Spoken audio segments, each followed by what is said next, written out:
Tiens, il pleut une fois. Il y a le scooter qui est gâté. Tu chocobites pour dire que tu parles un français châtillé. En Suisse, on ne commande pas un café au lait, mais un renversé. Au Gabon, les riches sont des gros ventres, et le deuxième bureau d'un Ivoirien, c'est sa maîtresse. Plus de 200 millions de personnes parlent français dans le monde, dont près de 80 millions en Afrique subsaharienne, d'après l'Organisation internationale de la francophonie. Même après l'émancipation des colonies françaises africaines, la langue de l'ancienne métropole est restée, alors qu'elle a disparu des enseignements obligatoires en Asie du Sud-Est.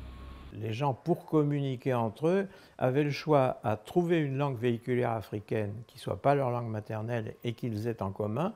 Il n'y en avait pas de disponible. Donc qu'est-ce qu'il y avait de disponible là? C'était le français, comme il y a l'anglais du côté de l'Afrique de l'Est. Et ça fait naître des développements assez comparables avec ce qui s'est passé dans les banlieues de France avec le verlan. En France, la royauté puis la Révolution ont imposé le français comme langue quasi unique. Et tout français différent de celui de Paris était considéré comme incorrect. Mais ces français étrangers, ces français parlés, sont de plus en plus perçus comme une richesse, un signe que les francophones s'approprient la langue, au-delà du français enseigné, et la font vivre.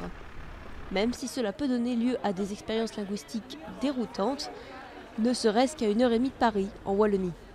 Avoir bon, par exemple, j'ai bon, ça exprime la jouissance. Toutes les jouissances et la jouissance sensuelle aussi. Eh bien, rien ne peut être plus expressif pour nous que j'ai bon. Si une femme dit, après l'amour, j'ai eu bon, eh ben voilà, 10 sur 10, merci madame, etc. La France dispose de l'un des réseaux d'écoles à l'étranger les plus étendus au monde, avec 300 000 élèves scolarisés dans 130 pays.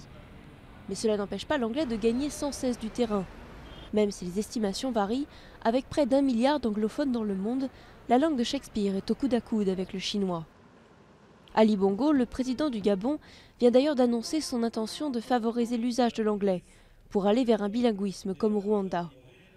Une annonce qui inquiète les apôtres de la francophonie, mais comme le rappellent certains lettrés, même Voltaire, Chateaubriand ou Victor Hugo ont introduit de nombreux anglicismes dans la langue française.